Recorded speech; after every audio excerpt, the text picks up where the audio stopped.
hemos dicho, amplía tu conocimiento, momento de entrevista, momento de charla, el momento que más disfrutamos con los oyentes, es el momento de charlar, en este caso, con un periodista, escritor, hablamos del señor Marcelo Figueras. Hola Marcelo, ¿cómo va? ¿Qué haces, Flavio? ¿Cómo va? Bien, ¿vos? Bien, felicitaciones por el ciclo nuevo. Buenísimo, y bueno, Bien contentos, hilado, ¿vale? bien, contentos de tenerte para hablar de Vale 4. Dale, juguemos. Dale, lo primero que tiene que ver con este juego, y obviamente atraviesa el libro, es las partes en que está dividido el libro, ¿no? Básicamente, para empezar, barajamos y tenemos las tres manos, ¿no? Del juego de truco. Claro, es un poco eso, ¿no? Está dividido en tres partes que son lo que en el truco es la primera, la segunda y la tercera, ¿viste? Digo, si Ujú. la primera hay que hacerla sí o sí, ¿viste? Y bueno, y la tercera en la cual técnicamente se define el juego, ¿no? Bien. Era un poco parte de la broma estructural del relato, Ujú. ¿sí? Ahora vamos a jugar básicamente con este Vale 4, esta novela flamante, que acaba de salir, ¿no? Sí, sí, la semana pasada, comienzos de abril. Bien, y esto del juego está, obviamente, no está puesto al azar, lo sabemos los dos, y más conociéndote, pero digo, todo el tiempo están estas señales o estos guiños, ¿no? Al juego del truco a medida que se va desarrollando la historia, o por lo menos que va transcurriendo. Después vamos a hablar un poco de la historia que me interesa, ¿no? Porque me parece que rompe con la estructura de lo que uno concibe como novela, y si pensamos en Todos los demonios están aquí, ¿no?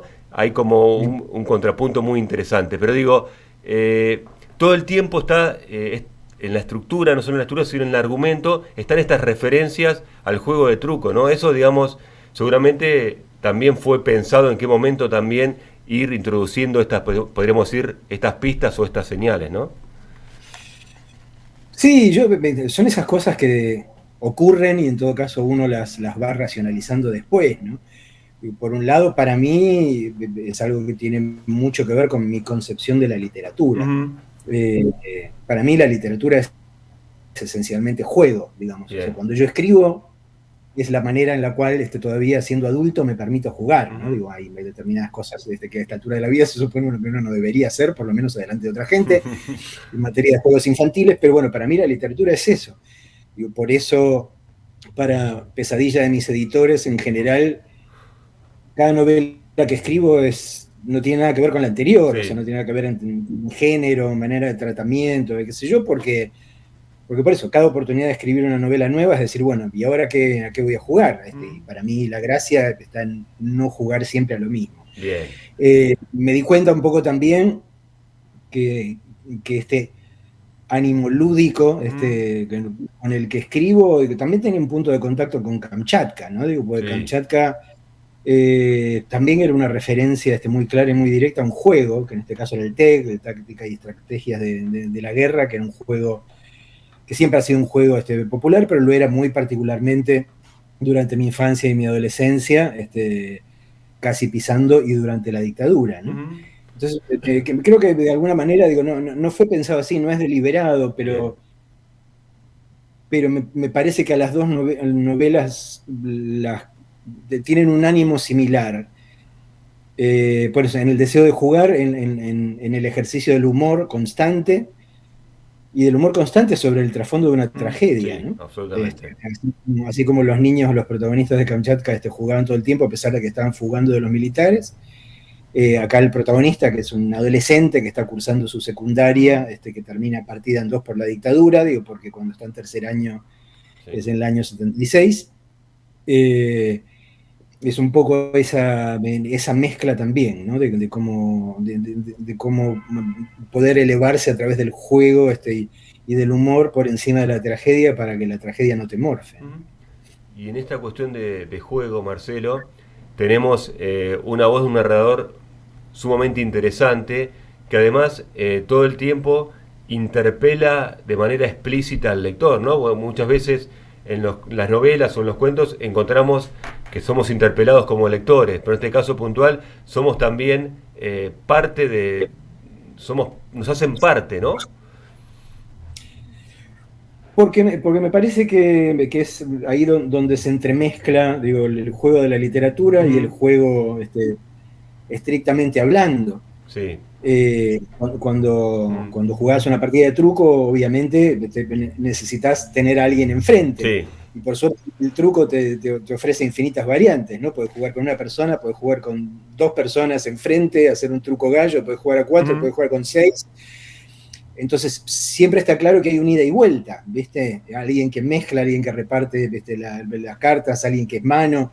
Hay una serie de códigos ahí que quienes juegan, por eso, sean 2, 3, 4 o 6, aceptan. Pero cuando escribís, estás haciendo lo mismo, digo, estás planteándole al futuro lector o lectora un juego potencial, decirme, ok, yo tengo estas cartas, te las voy a repartir, digo, primero, mi primer deseo es que juegues conmigo, que te quedes a jugar, y después ver a dónde llegamos con la partida, ¿no? Digo, quién gana o si salimos empatados.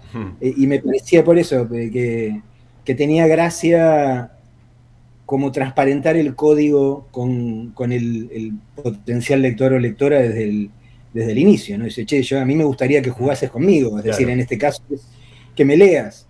Entonces yo, ¿a qué me puedo comprometer? Digo, primero me comprometo ante todo a entretenerte, digo, porque si no te entretengo ya cagué, digo, no te estoy proponiendo un juego que valga la pena. Y después la idea es tirarte algunas otras cosas más, a ver si te vienen bien y a ver si te sirven. Pero entonces, bueno, creo que contra toda digamos, la tradición del artista solitario en la torre que escribe tan solo para satisfacer sus propios apetitos intelectuales, yo escribo para la gente, escribo esperando que alguien me lea, y por eso me gustó en esta novela como plantear el código de juego de arranque, desde el arranque. Y aparte en esas primeras páginas está ese guiño, ¿no? De bueno, si seguiste hasta acá, bueno, porque te enganché, ¿no? Que tiene que ver un poco con eso, ¿no? Claro, sí, bueno, un poco esa, a lo que uno apela, ¿no? Digo, no deja de ser estamos hablando de juego, pero en ese juego también entra la seducción, ¿no? Digo, de eso se trata. No deja de ser, por eso, así como puede ser interpretado como un juego, puede ser interpretado como un proceso de seducción también. Digo, yo necesito seducirte para que te quedes a jugar conmigo, ¿no? Uno cuando lee Vale 4 siempre comete la torpeza, generalmente uno cuando lee comete la torpeza porque le gusta cometerla, ¿no? Pasaba también cuando uno por ahí abordaba textos de Borges o algún otro autor, de muchas veces identificar a la voz del narrador con el autor, ¿no? Entonces uno puede presuponer que algo de lo que transcurre, o mucho o poco o nada de lo que transcurre, tiene que ver también con tus vivencias, ¿no? Bueno, cuando tenés un relato en primera persona, es decir, alguien que te está contando, que dice estar contándote lo que pasó, digo, obviamente es medio inevitable, y sobre todo si uno tiene una cierta presencia en los medios, y de repente hay alguna gente que conoce tu cara y conoce tu voz, digo, claro, pasa exactamente lo que vos decís, ¿no? Uno tiende a escuchar la voz de la persona que conoce, como si te lo estuviese contando. La verdad que es lindo, digo, de repente la tecnología moderna te da esas, digamos, esas yapas, por decirlo de alguna manera, que antes la literatura no tenía, como el tema del audiolibro, ¿no? Sí. Que para mí es una experiencia relativamente nueva, digo, yo todavía no he hecho un audiolibro mío.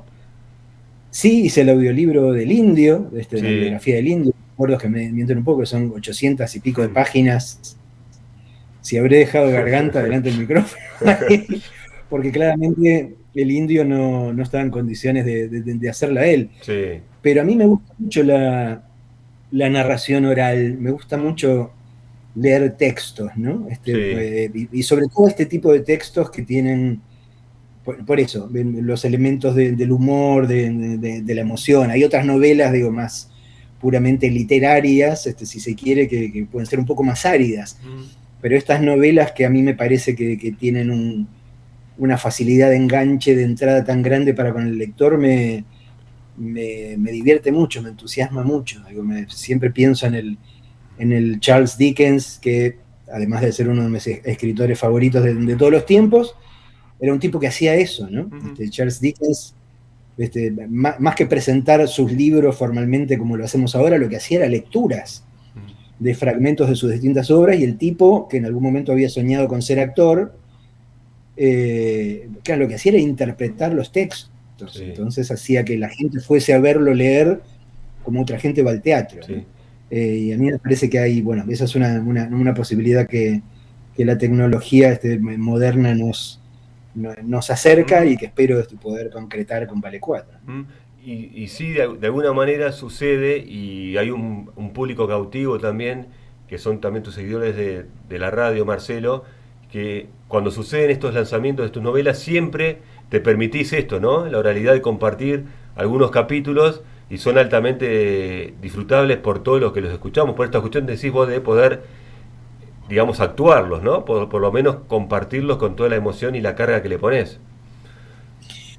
Digo, sí, para mí eso es un placer. Digo, nos tocó vivir a los y las que escribimos ahora en una época muy rara, muy tremenda en algunas cosas, y en otras muy maravillosa, ¿no? Digo, yo siempre sufrí, sobre todo con mis primeras novelas, digamos que mi primera novela es del 92, o sea, estamos hablando de un mundo pre-internet, y entonces a mí siempre me frustraba mucho esta cuestión de que en ese momento lo único que podías hacer era lanzar la novela al mundo, digo, como un mensaje adentro de una botella, y ahí se terminaba todo el feedback que podías llegar a obtener, ¿no? En el mejor de los casos, alguna crítica, qué sé yo, pero bueno, la crítica es otro tipo de feedback, sí, en todo caso. Totalmente. Pero, digamos, la existencia de las redes permite esto otro, que a mí me da mucho disfrute, ¿no? Digo, empezar a visualizar el diálogo real que existe con los y las lectoras, ¿no? O sea, que de repente te devuelven, te comentan cosas, qué sé yo, y eso es lo que a mí me gusta. Hasta que esto no existía, digamos, lo más parecido que yo encontraba, lo que más me permitía disfrutar era ir a ver las películas que yo escribía, ¿viste? Claro. Ir a ver a cualquier cine, las películas de las que yo escribía guiones, meterte en una sala de cine, o sea, sentarte al fondo, no interesado en ver la película, sino en pescar las reacciones de la gente, claro, ¿no? Es decir, la gente se ríe donde vos deseabas que se riese, si la gente se emociona donde vos contabas con que se emocionase. Entonces eso a mí para mí recién entonces se completaba el acto creativo para mí, ¿no? Es decir, bueno, ok, acá me volvió por eso, la botella que yo tiré o la pelotita que yo tiré, acá me está volviendo con algo que a mí me reconforta y me hace crecer, y me hace profundizar el acto creativo, digo. Pero bueno, ahora con el hecho de las redes antisociales, como le dice Berbisky, digo, que tienen toda su roña y su mugre y su costado asqueroso, pero también esta posibilidad de que los escritores y escritoras tengamos un contacto con nuestros lectores y lectoras que durante siglos fue sinceramente imposible, ¿no? Hay, a la hora de hablar de tus textos, Marcelo, una marca registrada, por lo menos uno comienza, digamos, el estilo, uno lo puede ver, todos tus textos, por lo menos los últimos, están atravesados por esa dosis de humor que planteas, ¿no? Hay una búsqueda también de eso, a pesar de, a veces en situaciones límites, aparece o hay posibilidad de humor o de la ironía.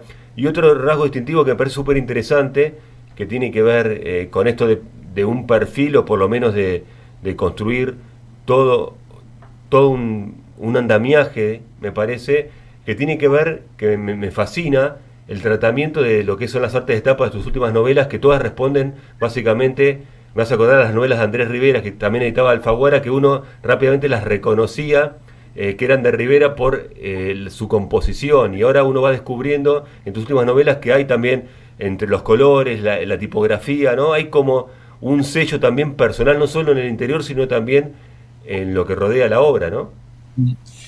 Eso surgió también, son esas caprichos del azar, que surgió sobre todo a partir del Negro Corazón del Crimen, sí, de la novela en la cual yo recreo de alguna manera el off o el backstage de lo que fue la investigación de Rodolfo Walsh para lo que terminó siendo Operación Masacre. Y ahí fue una genialidad del diseñador de Alfaguara, de la editorial, de Max Rompo, que creó esta imagen sobre fondo rojo, donde estaban los anteojos que identificamos con Rodolfo Walsh. Y juro que a mí me costó, a primera vista, digo, no me di cuenta del juego genial que era que los anteojos en realidad eran lo que estaban coronando los caños de una escopeta, ¿no? Y la verdad que me encantó esa síntesis que Max había conseguido ahí, y cuando llegó Todos los demonios están aquí, que fue la novela que seguía, hablando con Julieta Obedman, mi editora, fue decirle a Max, sigamos con el tema del rojo de fondo, y ahora fue lo mismo, me gusta ese juego, por eso, ese juego visual que en todo caso complementa una propuesta literaria, ¿no? Es un defecto profesional, es difícil apartar lo visual, por lo menos para mí, de lo puramente literario, ¿no? Pensaba, bueno, hablamos un poco del argumento de la novela, o de la novela Vale 4, tu última novela, estamos hablando con Marcelo Figueras. Una cosa que me interesó, que planteaba, por eso la separé un poco de Todos los demonios están aquí, del argumento, ¿no? Porque la novela pasan muchas cosas, pero no tiene la estructura lógica de una, o por lo menos de lo que uno está acostumbrado a ver como una novela, ¿no? Esta cuestión del increyendo, aunque es una novela muy densa por todo lo que se cuenta, no hay como una historia, no sé si me explico, convencional de principio, nudo, desenlace, a la que estamos acostumbrados, aunque tiene un principio, un nudo y un desenlace. No sé si me llego a explicar. Sí, yo que obviamente conozco la novela, te entiendo perfectamente. La gente no sé. No, digo, pero no escapa, digamos, a lo que uno por lo general está acostumbrado a leer en esta cuestión de pensar el conflicto y el desarrollo y la conclusión, ¿no? Y el desenlace. Básicamente la novela va por otro carril, a pesar que tiene una densidad muy especial y pasan muchas cosas, ¿no? Pero sí te doy la razón absolutamente, estoy absolutamente de acuerdo con tu lectura, porque era parte de la intención. A ver, la novela lo que cuenta por eso es la adolescencia, la secundaria del narrador, que empieza en el 74, digamos, en lo que fueron los 2 únicos años de democracia plena de este pibe, porque hasta entonces no había vivido ninguna democracia plena, había vivido entre dictaduras y semidemocracias o democracias condicionadas por la proscripción del peronismo, ¿no? Claro. Como el gobierno de Frondizi, Emilia, bueno. Este pibe empieza en el 74, en lo que es ese quilombo de primera democracia plena de su vida. En el 76, en el tercer año, cae la dictadura, y termina en el 78, que es el año del Mundial, ¿no? Aparte un año, por eso, una carga simbólica tan grande también. Y a mí lo que me importaba era precisamente eso, que no hubiese una historia, digamos, muy mandante, sino que fuese más bien, parece una serie de viñetas de cosas. El chico va contando la llegada al colegio, cómo va descubriendo, por eso, el sexo, los profesores, bla, bla, toda esta cosa que tiene tanto que ver con la clase de anecdotario que creo que todos y todas tenemos con respecto a nuestra propia secundaria. Mirá el quilombo que hicimos acá, el quilombo que hicimos allá, donde parece que no va pasando nada, pero claro, al mismo tiempo va pasando la historia por atrás. Y en un momento estás en la misma boludez en la que estabas, y en las jodas, en el colegio, qué sé yo, y de repente tenés una dictadura atrás. Y al principio parece que eso no cambia nada, ¿no? Porque podés seguir jodiendo igual, y qué sé yo, y seguís con el boludeo, pero empiezan a aparecer cada vez más y más signos de que hay algo muy siniestro por detrás. Entonces era, digamos, tratar de encontrar un equivalente literario en términos de estilo a lo que es la metáfora de la rana a la que pones en la olla a hervir, ¿no? Eso, porque siempre dice, bueno, cuando pones a una rana adentro de una olla arriba del fuego, al principio la rana está en plena joda, no se da cuenta porque está en el agua, está chapoteando, está contenta. Claro, llega un momento en que el agua se calentó tanto, esa misma agua en la cual estaba totalmente boludeando de la manera más frívola como corresponde a una rana que se precie, pero de repente el agua está a una temperatura inhabilitante que ya le impide salir de ahí, ¿no? Entonces terminás con sopa de rana. Y un poco era eso porque esa era un poco la idea, recrear cómo es que de repente de un día terminás descubriéndote que estás en el medio de una sociedad espantosamente autoritaria y vos no te diste cuenta, te comiste todo el camino hacia ahí, no lo viste, seguiste de largo y un momento, cuando te das cuenta, el agua está empezando a calentar demasiado, ¿no?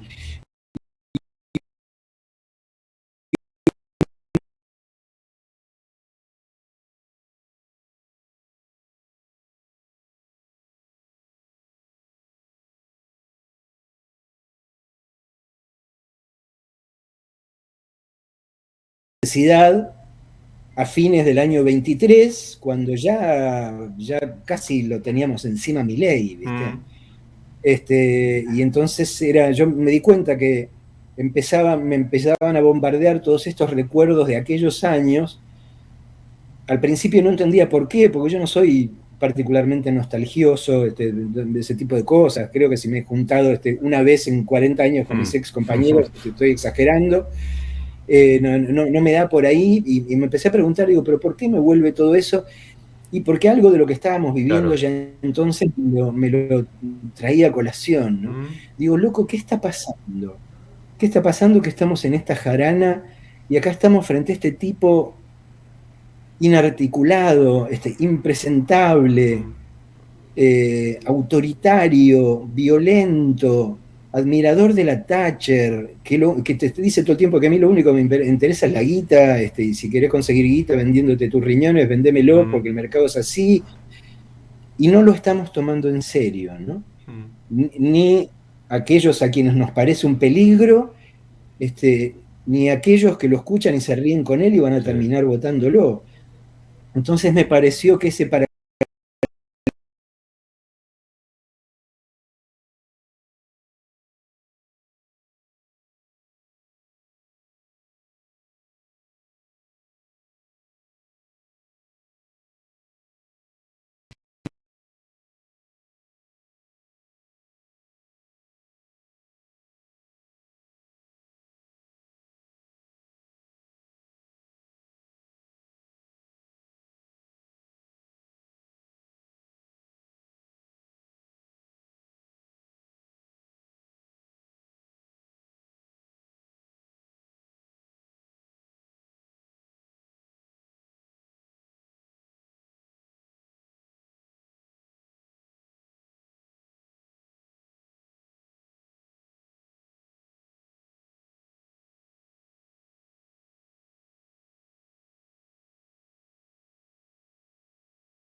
de clase media del barrio de Flores, con ninguna militancia política de ningún tipo, entonces el mundo no me interesaba, la realidad no me interesaba, solo me interesaba la literatura, el cine, las historietas, la música. Y claro, llegó la dictadura y vos salías a la calle y todo parecía estar normal. Pero yo por eso empecé a desarrollar ahí, digo, bueno, y el personaje obviamente lo recrea en la novela, fobia a los canas. Y yo no sabía por qué, no me lo podía explicar, porque ninguno me había hecho nada, ¿viste? Sí. Si algo los chicos de buena familia de entonces teníamos que tener miedo era a los tipos de pelo largo, bigote y barba, que tenían facha de subversivos y de terroristas.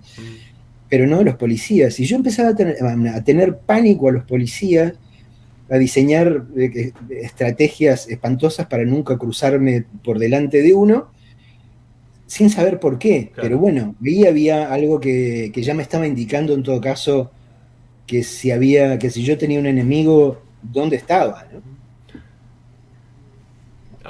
Te hago el último comentario, ya se nos va el programa, Marcelo. que tiene que ver con una parte de la novela relacionada con Recanati, con el personaje Recanati, ¿no? Que cuando se pregunta el protagonista, ¿se podría desaparecer de un día para otro con esa liviandad, sin que a nadie se le moviese un músculo, sin que pareciese importar? ¿No? Es interesante porque, bueno, refiere una cosa que le pasa a Recanati, pero en realidad esa frase condensa un montón de cuestiones también que estaban pasando, ¿no? Claro, también era un signo de lo que terminaríamos descubriendo mucho después. O sea, Recanati viene a ser un personaje, el personaje buleado de mi división, porque era un chico nada, muy afectado en su forma. No sé si era gay o no, digo, de última me chupan huevo, pero bueno, o sea, imagínate, estamos hablando de mediados de los 70, sí, que era músico y estudiaba música y era un tipo verdaderamente talentoso, pero claro, un día dijo que decidía irse del colegio porque prefería concentrarse en la música, qué sé yo, y yo la verdad que pensaba en ese momento que en realidad se iba porque no soportaba más el gaste de mis compañeros. Sí, sí. Y lo que me generó esa reacción fue, claro, de repente de un día para el otro Recanati dejó de venir y claro, y desapareció de la lista, ¿viste? O sea, sí, porque en esa, no sé si ahora se toma lista, ¿viste? Quiénes son los asistentes, y de repente Recanati desaparecía de la lista y nadie preguntaba por él, que era lo que había pasado. Entonces eso que me alarmaba entonces, digo, también tenía que ver con esa percepción anticipada de un signo, de decir, bueno, se puede desaparecer tan fácil de un lugar que hasta ayer era el lugar que transitabas todos los días, sin que nadie parezca darse cuenta, con todo el mundo ignorándolo completamente, y sí, bueno, un poco jugaba en esa dirección. Bien. Bueno, Marcelo, te agradecemos el tiempo, la charla con Maldición Eterna, vale 4, una novela altamente recomendable que se lee realmente muy rápido y ahí tiene una densidad que es necesaria leer en estos días. Así que bueno, gracias por tu tiempo, Marcelo. Gracias, Flavio, a vos y a todos ustedes ahí en la radio de la universidad. Abrazo grande. Marcelo Figueras, autor de Vale 4. Seguimos adelante, quedan 6 minutos, 5 minutos de programa.